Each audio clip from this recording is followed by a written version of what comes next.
So I want to just reflect a little bit on this question of why is communication so important for our community, for all communities, for any kind of community project.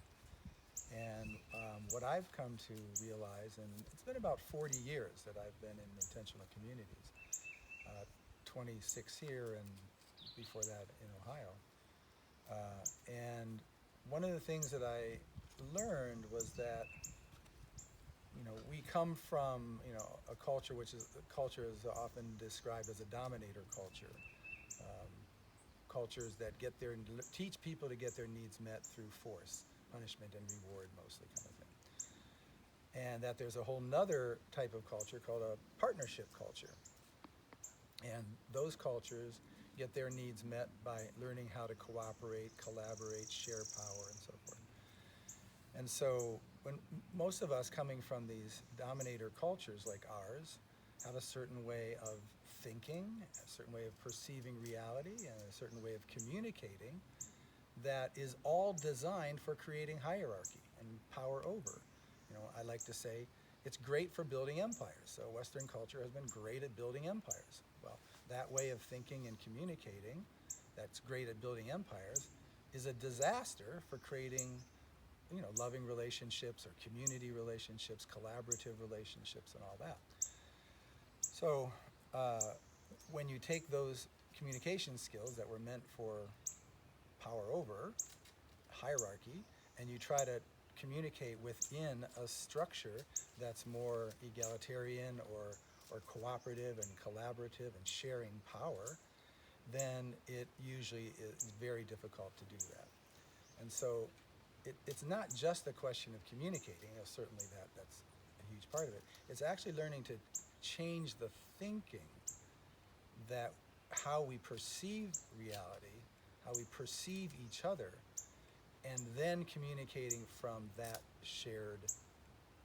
a different shared reality.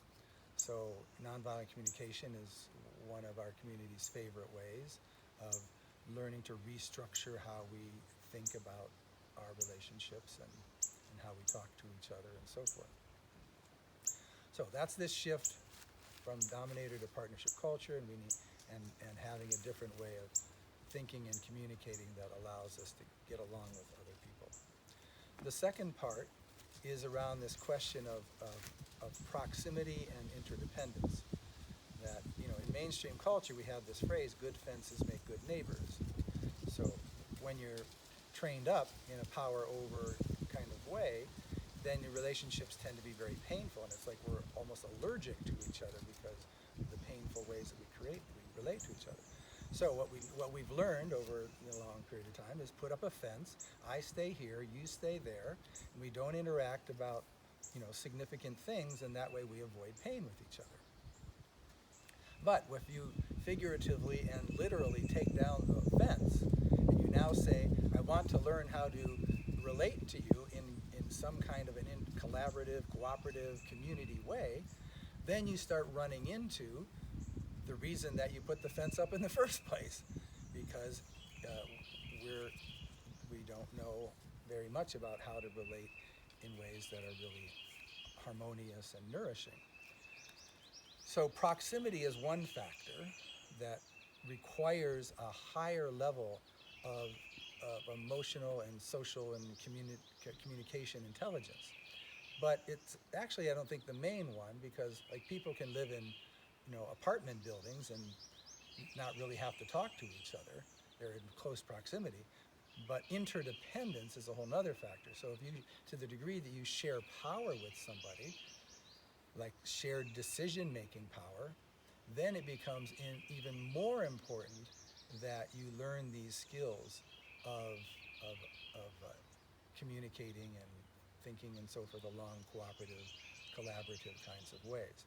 So the more proximity you have, but even more so, the more interdependence that you have, it's important for you to learn these more compassionate ways of thinking and communicating, like NVC and other systems try to teach us.